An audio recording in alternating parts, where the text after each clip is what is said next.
Good morning, my dear friends. My name is Vedant Sharma, and today I am here with the topic Understanding Project Development Effort. So, what is project development effort?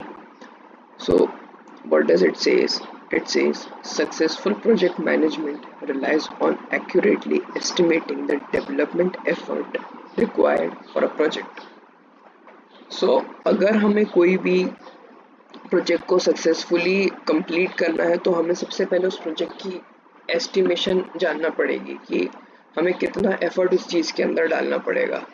तो बहुत सारे matrix होते हैं और techniques होते हैं, जैसे हम प्रोजेक्ट का साइज मेजर करते हैं, बहुत एक क्रूशल फैक्टर प्ले करता है वो, कितने हमें मैन पावर डालनी पड़ेगी, कितने हमें रिसोर्सेज डालने पड़ेंगे, या कितने हाई क्वालिटी के सॉफ्टवेयर प्रोडक्ट्स हम लोग यूज़ करेंगे, और ये सब काम हमें कैसे किस बजट में लाके कंप्लीट करना है. So these all the topics, these all are the topics which we'll be covering in understanding project development effort.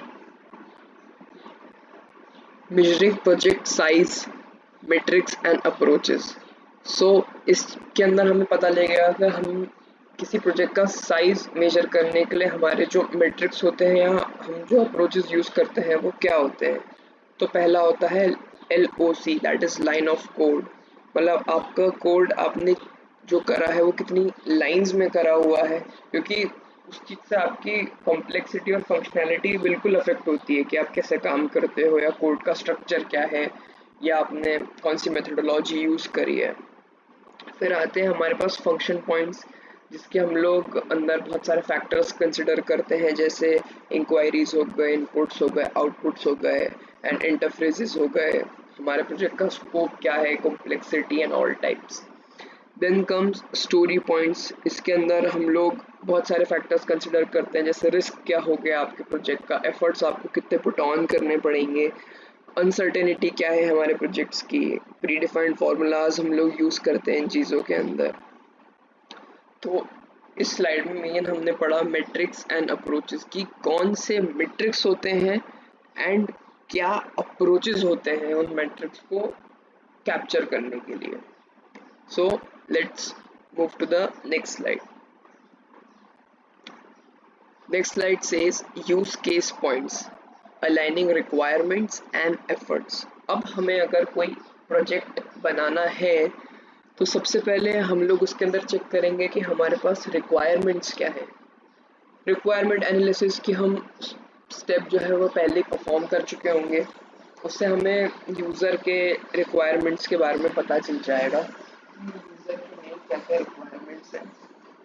ठीक है, तो उन रिक्वायरमेंट्स को गैदर करने के बाद हम लोग डिसाइड करेंगे कि हम लोगों को उस चीज़ के अंदर कितने एफर्ट्स पुट ऑन करने हैं, क्योंकि बिना एफर्ट्स कैलकुलेट करे हम समझ नहीं पाएंगे कि हमें कितना हमारे प्रोजेक्ट की कॉस्ट रहेगी या कॉस्टिंग हम कैसे कैलकुलेट करें. तो फाइनली हमारे पास जो पहली चीज़ आती है वो है कैप्चरिंग फंक्शनल रिक्वायरमेंट्स. ये हम कैसे पता कर सकते हैं, जो स्टेक होल्डर्स हो गए हैं उनसे बात करके पता लगेगा कि हमें रिक्वायरमेंट्स क्या है, प्रोजेक्ट की यूज़र पर्सपेक्टिव क्या है, क्या अप्रोच रहेगा हमारा, हम लोग कौन से यूज़ केसेस के ऊपर आगे बढ़ेंगे इस चीज़ से लेकर के. The second things come is calculating complexity. Use case points consider factors like the number of actors, use cases and transactions to determine the overall complexity of the system.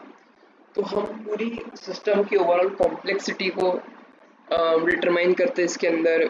जैसे simpler matrix होते हैं इसके अंदर, जैसे line of code हो गया कि कितने लाइंस में हमने हमारा कोड करा हुआ है, तो ऐसे हम लोग कैलकुलेट करते हैं हमारी कॉम्प्लेक्सिटी को. Second comes improved estimation accuracy.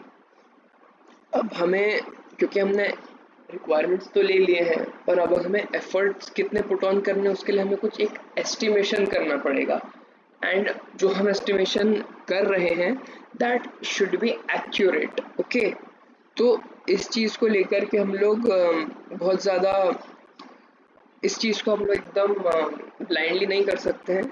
हमें एस्टिमेशंस जो चाहिए एक्यूरेसी के लिए वो प्रॉपर होने चाहिए हमारे, जो हमारे रिक्वायर्ड होते हैं डेवलपमेंट के लिए, टेस्टिंग के लिए, मेंटेनेंस के लिए.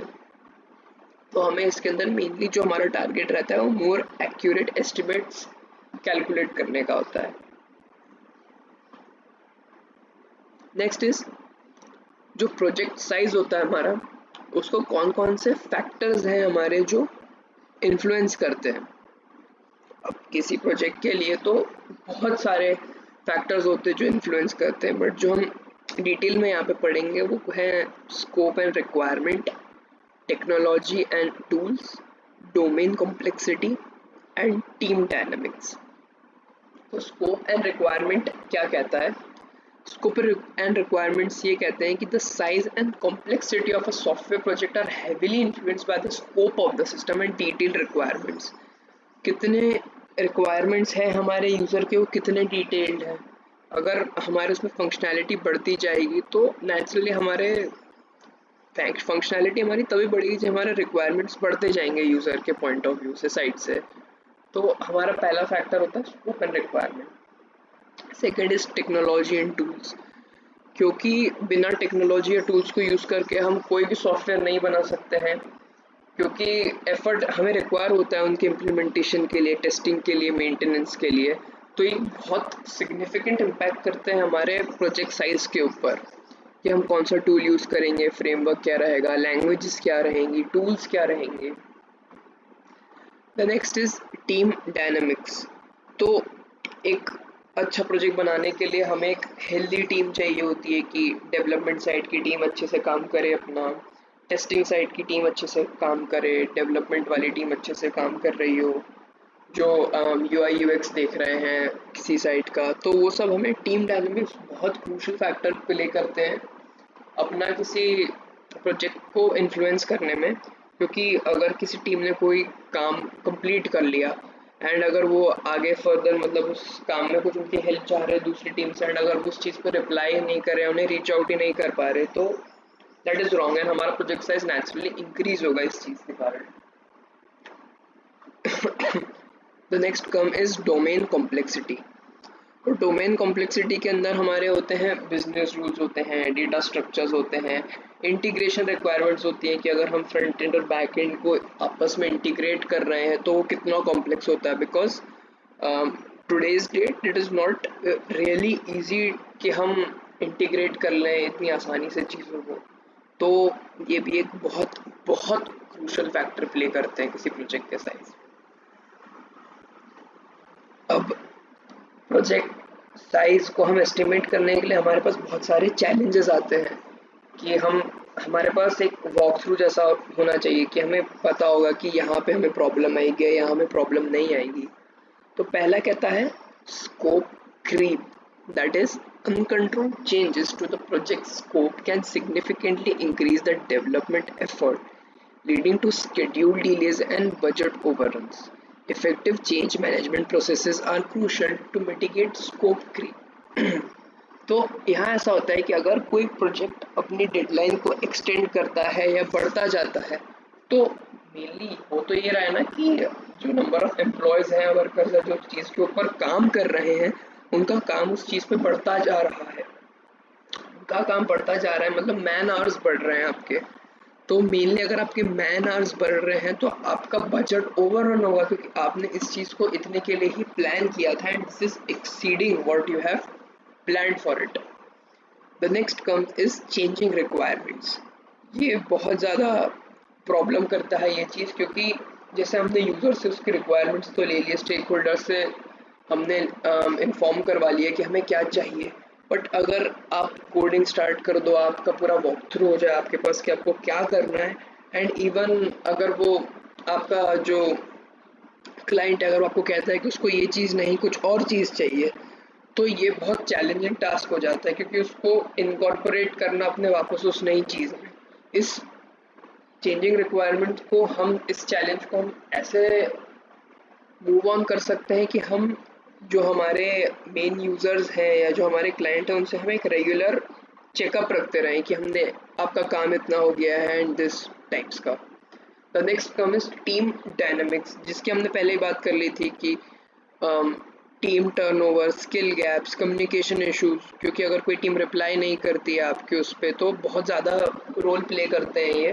तो एक हेल्दी टीम होना बहुत नेसेसरी होता है किसी प्रोजेक्ट साइज को एस्टिमेट करने में और किसी भी प्रोजेक्ट के सक्सेसफुल या अनसक्सेसफुल होने में। The next comes is applying project size estimation. इसके अंदर हमने केस स्टडीज है हमारे पास, that is first is health care information system, the second is agile mobile app development, the third is enterprise resource planning system. तो यहाँ पे हम लोग यूजर्स की नीड होती है, टाइम एंड बजट में हमें काम कंप्लीट करना पड़ता है, स्टेक होल्डर्स की एक्सपेक्टेशंस को हमें मीट करना पड़ता है, कॉम्प्लेक्स फंक्शनैलिटी को हमें ब्रेक डाउन करना पड़ता है। ऐसे ऐसे इश्यूज हमने इस चीज़ के अंदर डिस्कस करे हुए हैं। तो हम नेक्स्ट स्लाइड पे मूव ऑन करते हैं।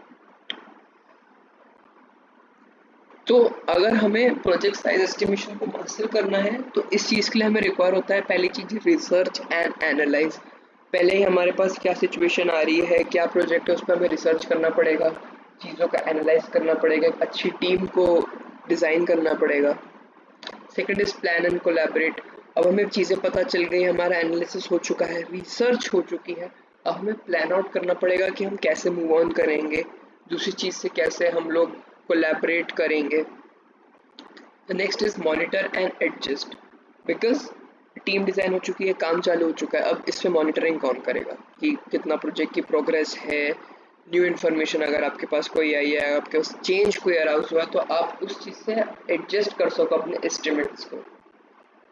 Third is learn and improve. अब कोई आपका प्रोजेक्ट कंप्लीट हो गया जिसमें आपने रिसर्च भी करी थी, प्लान करके टीम बनाई थी, आप मॉनिटर कर रहे थे, अब the last thing come is आपको अपने प्रोजेक्ट से आपने क्या लर्न करा एंड नेक्स्ट फर्दर उसमें आपने क्या इम्प्रूव कर सकते हो। तो main learn and improve says how you can incorporate lessons to refine your project size estimation techniques.